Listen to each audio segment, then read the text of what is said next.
study shows that 2 to 3% is average for universities. Could somebody expand on how 10.6% is properly diversified? I don't know. Yeah. Perhaps Dr. Woodley, financial expert. Okay.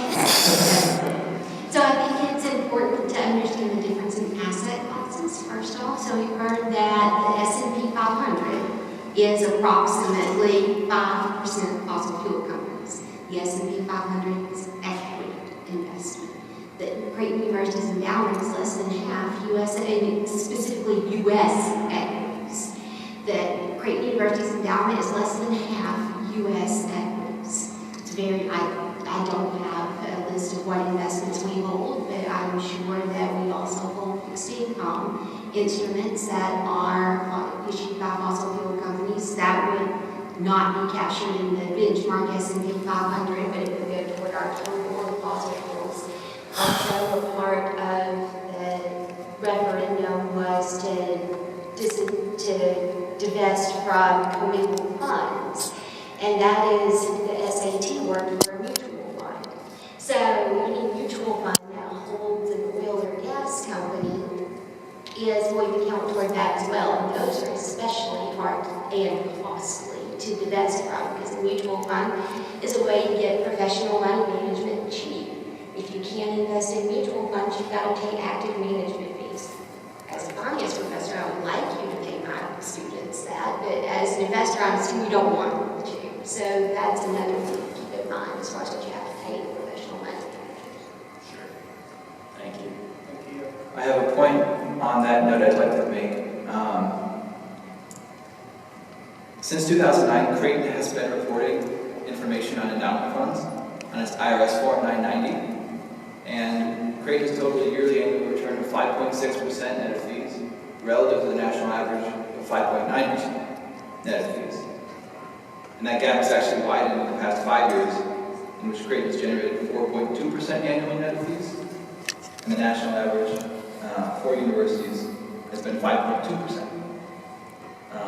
And although this data alone is not sufficient in proving any sort of causation regarding our overexposure to fossil fuels, I think it's certainly something that's worth looking into. Yeah, and especially with $4.5 million in management fees per year for the endowment. Yeah.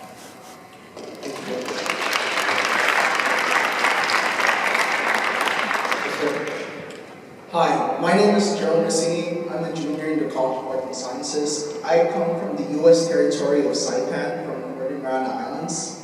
And this issue hits real close to home because climate change is a real issue back in my island. I live next to a beach, and I've been seeing the effects that climate change has been doing to my island for the past 10 years. And I just want to say, like, 85% of Creighton students have agreed to divest. Why isn't the administration doing anything? Why haven't they divested yet? I just want to know, like, your thoughts.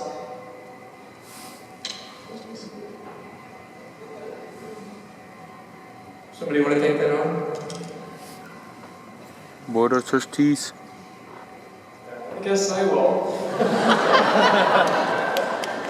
You know, as a 19-year-old, I don't know how much I have to say about this. However, I do recognize from my own problems that I've had with administration at my high school back in Kansas City. I think as students, we are more aware and also less aware of certain situations that happen. And, that happen specifically within administration and within the board. I think that the board and the administration is trying to collect more information right now. However, I do also sympathize with the fact that it has been, I'm not a math major, November, December. It's been about 3 months since Father Hendrickson's response to the referendum, Father Hendrickson's email that was sent out on the 13th of November.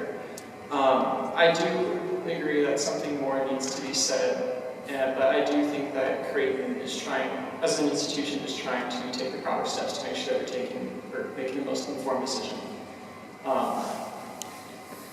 And yeah, as a student, I don't know what more I have to say, and I really hope that someone from the faculty would also add on top of that. I just want to add something to that. I want to make sure that we all do have an understanding that if somebody says they're not for divesting doesn't mean that they are not for addressing the climate change issue. It's just, I think that it's really important to remember that, because nobody wants your home country to suffer in the way that you're saying. And so I think, our discussions, we've highlighted potential other ways. My thing was decreasing demand for fossil fuels as an effective way to do this. And whether or not divesting from fossil fuels is or is not, in my mind, is a question mark of how effective it is. So I want to try to encourage us to focus on things that I believe are going to have a larger, faster, longer-lasting impact. But my personal opinions on divestment, they could be wrong. That's why we have a whole group of individuals talking about this in a diverse number of opinions. But I don't want somebody to really get angry or upset or think that we don't care or somebody doesn't care about you individually, about a country, about the movement, because they may say that they don't believe that divestment is the way to do it. Can I just add one more thing? Yeah. So, divestment is a good first step, and the title of today's discussion talks about hope. I certainly hope by the end of this, I would get a sense of hope, and I hope all Creighton students have a sense of hope that this will be for the better, and we will make a change in our community. Thank you. Thank you.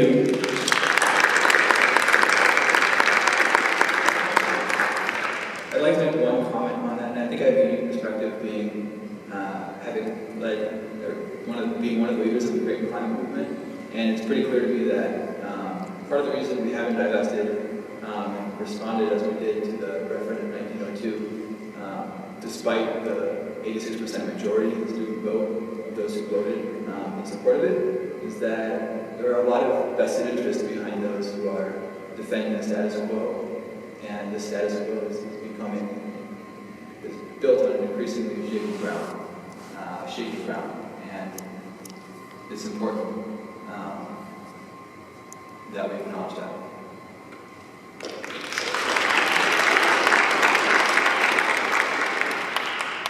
Your turn. Hi, I'm Greg Cardboard Sciences. I'm a junior. First off, thank you all again for coming out tonight and sharing your wide spectrum of knowledge from various sorts of academia with us and opening this dialogue with the students. However, it's obviously disagreement as far as what the best option for us to do moving forward is in regards to investment. So my question is, this might be answered by the announcement, so I apologize if I'm stepping forward, is there concrete planning on terms of the administration to continue this dialogue on meaningful option to come up with a solution, or are we going to rest on the laurels and simply opening the dialogue? I believe we are going to have time we're going to hear from Renee Padilla at the end of it about some of the concrete actions that are being taken and some of the things we have done, but also some future opportunities as well. So I think that is going to continue. Our goal is not to end the discussion tonight, that's for sure. The goal is to keep this discussion going forward. Thank you very much.